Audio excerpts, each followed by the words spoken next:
जय श्री राम, जय हनुमान। प्यारे भक्तों, आप लोग कैसे हैं? उम्मीद करता हूं कि आप लोग अच्छे होंगे।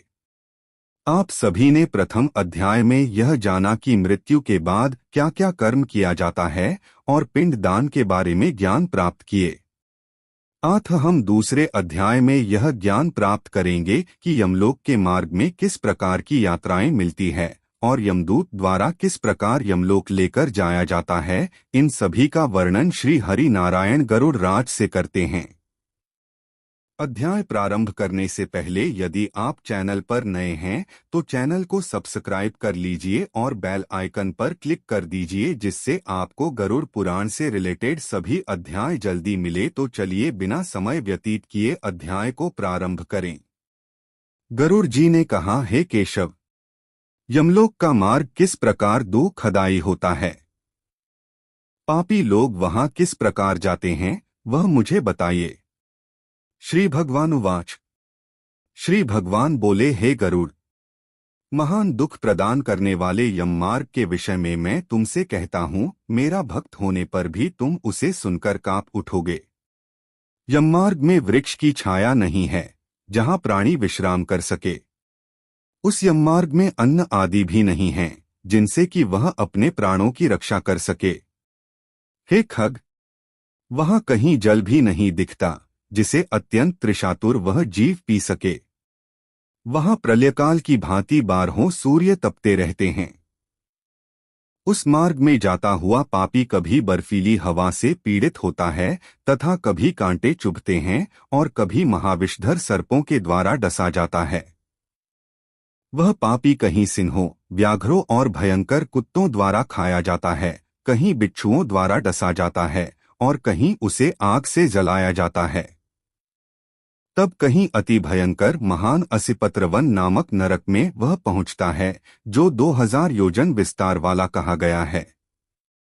वह वन कौओं, उल्लुओं, वटों, पक्षी विशेषों, गीधों, सर्गों तथा डांसों से व्याप्त है। उसमें चारों ओर दावाग्नि व्याप्त है। असिपत्र के पत्तों से वह जीव उस वन में छिन्न भिन्न हो जाता है।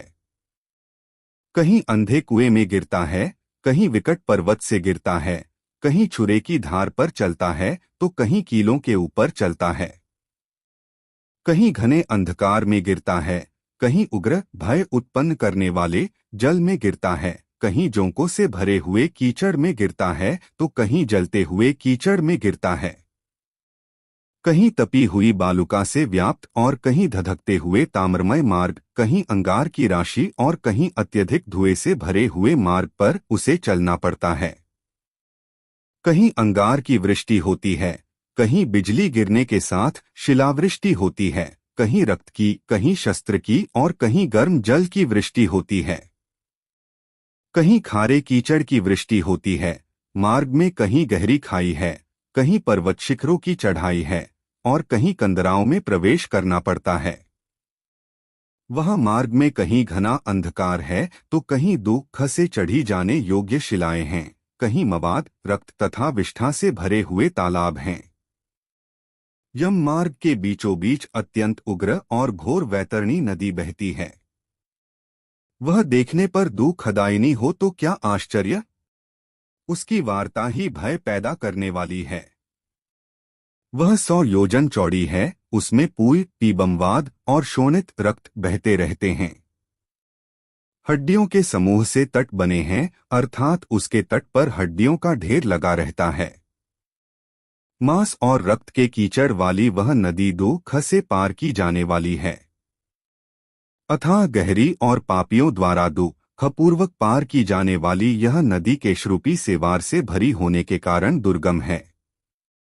वह विशालकाय ग्राहों, घड़ियालों से व्याप्त है और सैकड़ों प्रकार के घोर पक्षियों से आवृत है। हे गरुड़, आए हुए पापी को देखकर वह नदी ज्वाला और धूम से भरकर कड़ाह में रखे घृत की भांति खौलने लगती है। वह नदी सुई के समान मुख वाले भयानक कीड़ों से चारों ओर व्याप्त है। वज्र के समान चोंच वाले बड़े बड़े गीध एवं कौओं से घिरी हुई है। वह नदी शिशुमार, मगर, जोंक, मछली, कछुए तथा अन्य मांसभक्षी जलचर जीवों से भरी पड़ी है। उसके प्रवाह में गिरे हुए बहुत से पापी रोते चिल्लाते हैं और हे भाई, हाँ पुत्र, हाँ तात, इस प्रकार कहते हुए बार बार विलाप करते हैं। भूख और प्यास से व्याकुल होकर पापी जीव रक्त का पान करते हैं। वह नदी झागपूर्ण रक्त के प्रवाह से व्याप्त, ममहाघोर, अत्यंत गर्जना करने वाली, देखने में दुख पैदा करने वाली तथा भयावह है। उसके दर्शन मात्र से पापी चेतनाशून्य हो जाते हैं। बहुत से बिच्छू तथा काले सर्पों से व्याप्त उस नदी के बीच में गिरे हुए पापियों की रक्षा करने वाला कोई नहीं है। उसके सैकड़ों, हजारों भंवरों में पड़कर पापी पाताल में चले जाते हैं। क्षण भर पाताल में रहते हैं और एक क्षण में ही ऊपर चले आते हैं। हे खग, वह नदी पापियों के गिरने के लिए ही बनाई गई है। उसका पार नहीं दिखता। वह अत्यंत दुखपूर्वक तरने योग्य तथा बहुत दुख देने वाली है।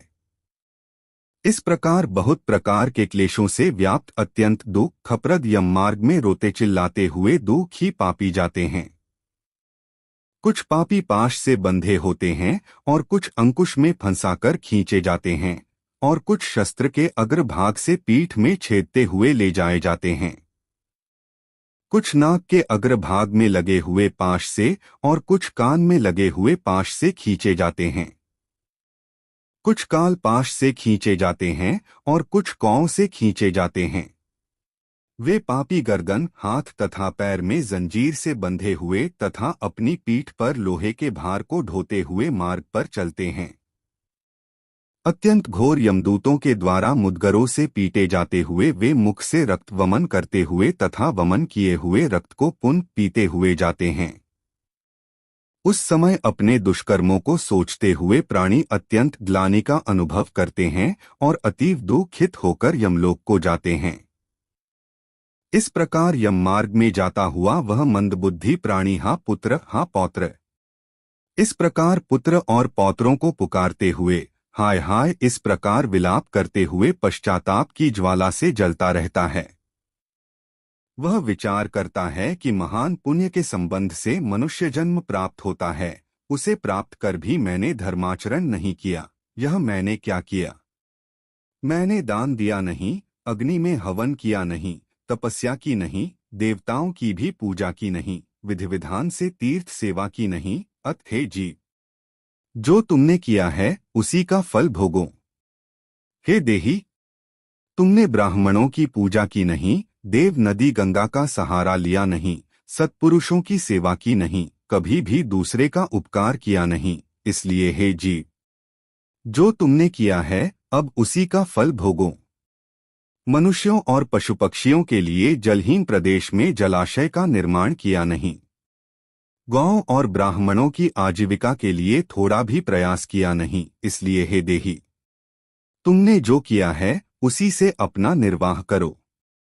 तुमने नित्यदान किया नहीं, गौओं के दैनिक भरण पोषण की व्यवस्था की नहीं, वेदों और शास्त्रों के वचनों को प्रमाण माना नहीं, पुराणों को सुना नहीं, विद्वानों की पूजा की नहीं। इसलिए हे देही, जो तुमने किया है उन्हीं दुष्कर्मों के फल को अब भोगो। नारी जीव भी पश्चाताप करते हुए कहता है, मैंने पति की हितकर आज्ञा का पालन किया नहीं, पातिव्रत्य धर्म का कभी पालन किया नहीं और गुरुजनों को गौरवोचित सम्मान कभी दिया नहीं। इसलिए हे देहन, जो तुमने किया उसी का अब फल भोगो।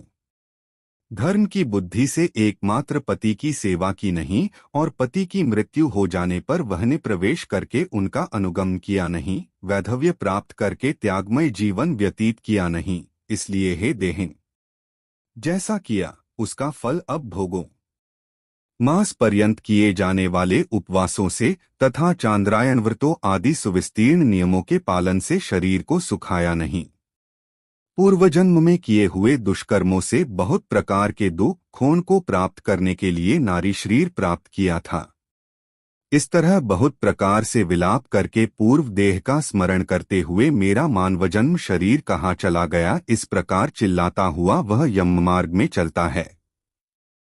हे ताक्ष, इस प्रकार 17 दिन तक अकेले वायु वेग से चलते हुए 18वें दिन वह प्रेत सौम्यपुर में जाता है। उस रमणीय श्रेष्ठ सौम्यपुर में प्रेतों का महान गण रहता है। वहां पुष्पभद्रा नदी और अत्यंत प्रिय दिखने वाला वटवृक्ष है। उस पुर में यमदूतों के द्वारा उसे विश्राम कराया जाता है। वहां दुखी होकर वह स्त्री पुत्रों के द्वारा प्राप्त सुखों का स्मरण करता है। वह अपने धन, भृत्य और पौत्र आदि के विषय में जब सोचने लगता है तो वहां रहने वाले यम के किंकर उससे इस प्रकार कहते हैं, धन कहाँ है, पुत्र कहाँ है, पत्नी कहाँ है, मित्र कहाँ है, बंधु बांधव कहाँ है। हे मूढ़, जीव अपने कर्मोपार्जित फल को ही भोगता है, इसलिए सुदीर्घ काल तक इस यम मार्ग पर चलो। हे परलोक के राही, तू यह जानता है कि राहगीरों का बल और संबल पाथेय ही होता है, जिसके लिए तूने प्रयास तो किया नहीं। तू यह भी नहीं जानता था कि तुम्हें निश्चित ही उस मार्ग पर चलना है और उस रास्ते पर कोई भी लेन देन हो नहीं सकता। यह मार्ग के बालकों को भी विदित रहता है। हे मनुष्य, क्या तुमने इसे सुना नहीं था? क्या तुमने ब्राह्मणों के मुख से पुराणों के वचन सुने नहीं थे? इस प्रकार कहकर मुदगरों से पीटा जाता हुआ वह जीव गिरते पड़ते दौड़ते हुए बलपूर्वक पाशों से खींचा जाता है। यहाँ स्नेह अथवा कृपा के कारण पुत्र पौत्रों द्वारा दिए हुए मासिक पिंड को खाता है। उसके बाद वह जीव सौरिपुर को प्रस्थान करता है। उस सौरिपुर में काल के रूप को धारण करने वाला जंगम नामक राजा रहता है। उसे देखकर वह जीव भयभीत होकर विश्राम करना चाहता है। उस पुर में गया हुआ वह जीव अपने स्वजनों के द्वारा दिए हुए त्रैपाक्षिक अन्नजल को खाकर उस पुर को पार करता है। उसके बाद शीघ्रतापूर्वक वह प्रेत नगेंद्र भवन की ओर जाता है और वहां भयंकर वनों को देखकर दुखी होकर रोता है। दयारहित दूतों के द्वारा खींचे जाने पर वह बार बार रोता है और 2 मासों के अंत में वह दुखी होकर वहां जाता है। बांधवों द्वारा दिए गए पिंड, जल, वस्त्र का उपभोग करके यमकिंकरों के द्वारा पाश से बार बार खींचकर पुनः आगे ले जाया जाता है। तीसरे मास में वह गंधर्वनगर को प्राप्त होता है और वहां त्रैमासिक पिंड खाकर आगे चलता है। चौथे मास में वह शैलागमपुर में पहुंचता है और वहां प्रेत के ऊपर बहुत अधिक पत्थरों की वर्षा होती है। वहां चौथे मासिक पिंड को खाकर वह कुछ सुखी होता है। उसके बाद 5वें महीने में वह प्रेत क्रौंचपुर पहुंचता है। क्रौंचपुर में स्थित वह प्रेत वहां बांधवों द्वारा हाथ से दिए गए 5वें मासिक पिंड को खाकर आगे क्रूरपुर की ओर चलता है। 5.5 मास के बाद बांधवों द्वारा प्रदत्त 59 मासिक पिंड और घटदान से तृप्त होकर वह वहां आधे मुहूर्त तक विश्राम करके यमदूतों के द्वारा डराए जाने पर दुख से कांपता हुआ उस पुर को छोड़कर चित्रभवन नामक पुर को जाता है, जहां यम का छोटा भाई विचित्र नाम वाला राजा राज्य करता है।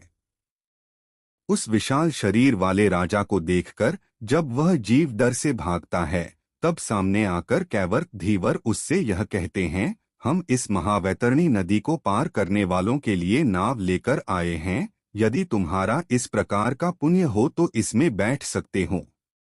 तत्वदर्शी मुनियों ने दान को ही वितरण देना या बांटना कहा है।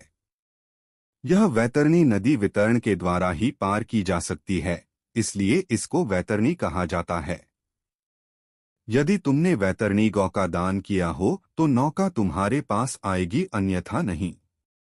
उनके से वचन सुनकर प्रेत हा दे सा कहता है। उस प्रेत को देखकर वह नदी खौलने लगती है और उसे देखकर प्रेत अत्यंत क्रंदन विलाप करने लगता है। जिसने अपने जीवन में कभी दान दिया ही नहीं, सा पापात्मा उसी वैतरणी में डूबता है। तब आकाश मार्ग से चलने वाले दूत उसके मुख में कांटा लगाकर बंसी से मछली की भांति उसे खींचते हुए पार ले जाते हैं। वहां षाण्मासिक पिंड खाकर वह अत्यधिक भूख से पीड़ित होकर विलाप करता हुआ आगे के रास्ते पर चलता है।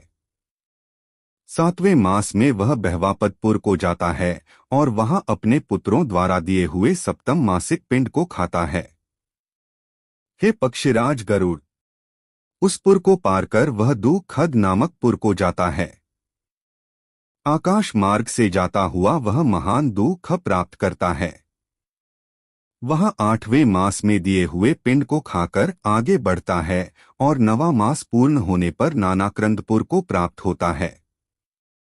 वह क्रंदन करते हुए अनेक भयावह क्रंदग्नों को देखकर स्वयं शून्य हृदय वाला वह जीव दुखी होकर आक्रंदन करने लगता है।